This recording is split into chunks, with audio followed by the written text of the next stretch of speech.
15 years ago or so, the U.S. administration in Washington under President Clinton recognized that there was now the largest finds of oil and natural gas in the world in a few decades.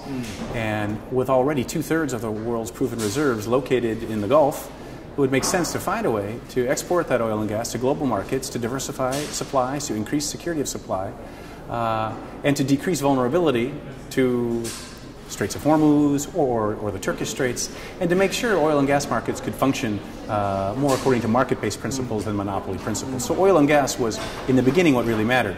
But subsequently, especially after September 11th, Washington, for one, woke up and realized these countries are not only a great potential transportation route to Afghanistan, but many of them have models of social development that are quite promising. These are Muslim-majority countries with traditions of tolerance and cultural and ethnic diversity that provide a very hopeful developmental alternative, you could say, to, let's say, a country like, at the time, Iran.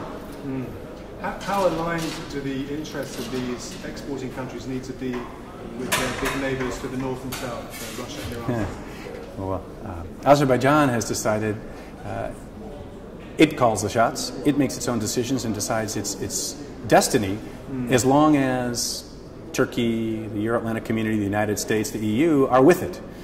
That said, these countries also realize that they can't antagonize Russia or Iran too much. So if you look at Azerbaijan, the consortia to develop the oil and gas fields have participation by companies from Russia and from Azerbaijan, and from Iran, or at least from Iran in terms of the gas fields. But also Azerbaijan has decided that its very independence depends on a physical and market, but a physical connection of its hydrocarbon fields with European markets via the pipelines that it's developed. So Azerbaijan decided its own future, but tries to minimize the antagonism toward Russia and Iran. There's been a lot of talk on the panel discussions today about diversification of countries' economies into different sectors or types of activity. What evidence of that have you seen in your recent years in the region? Quite a bit. At least, again, I'll focus on Azerbaijan since my last job was as ambassador, though I spent a lot of time in all the other countries as well.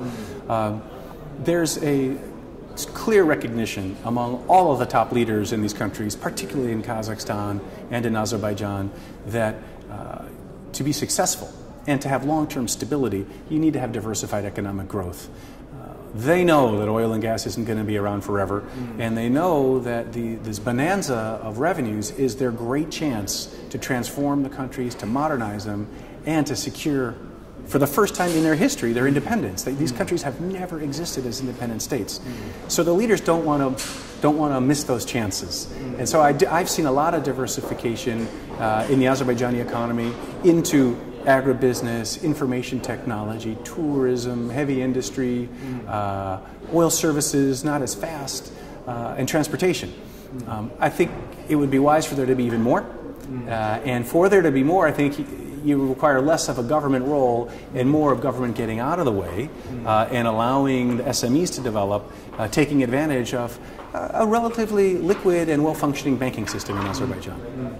For foreign investors looking to invest in the region, what are the key misapprehensions they might need to avoid when seeking to do business? Like any part of the world, there are plenty of challenges any major investor faces when coming to a country like Azerbaijan. But the good news is for the energy companies, they have in place a system of production sharing agreements that have been honored without any exception, as far as I could ever tell. Contract sanctity really means something. In fact, on the military and security side, I know that our generals who are in charge of transportation of military goods to and from Afghanistan prefer to have an oral agreement and a handshake to a written agreement, because the idea of contract sanctity with these large entities is sacred. So that's not so much of a problem. I think companies need to make sure they have a good partner on the ground in Azerbaijan and one who's going to help them understand where the bureaucracy can get in the way. Azerbaijan's political and governmental system is highly centralized. There are individual monopolies inside the economy, in the political system, that fortunately the president of Azerbaijan is working to break up and to create a more streamlined system, as evidenced in the advance of electronic government, or e-government, which has eliminated many of the interfaces that used to exist that were the opportunities for bureaucrats to be corrupt. So, yes, corruption is being fought with. It's still an obstacle. Centralization of power leads to inefficiencies. But the good news is the government is aware and is working to reduce them. And I can just say that with all my contacts with many business people in Azerbaijan, many private business people, they say that even the couple of years since I left, the climate has improved quite substantially. From the regional government's point of view, what might draw them to having a Western partner, a US, a UK, European business partner, as opposed to someone from the Asian markets, which are growing very rapidly, China, India, that part of the world? Whether or not a company chooses or hopes to have an investor who's based in East Asia or in the West depends upon actually the geography of that country or the company we're talking about. So in Turkmenistan, eastern Turkmenistan, where the huge gas fields are, the natural destination for that natural gas is eastward, is to China. In western Turkmenistan, there are some significant deposits in the Caspian Sea located within 100 or so kilometers from Azerbaijan's offshore infrastructure. For those deposits, called Block 1, where Petronas is the operator, it makes much more sense to export westward. So geography has an impact.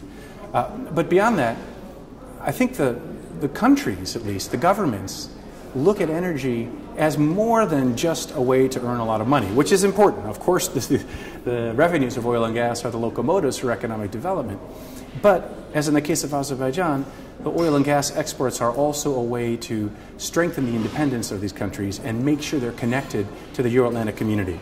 And so, for even geostrategic reasons, without choosing Russia over the West, but just wanting to have diversification of options, there's an incentive for countries and companies in the Caspian region to choose Western partners.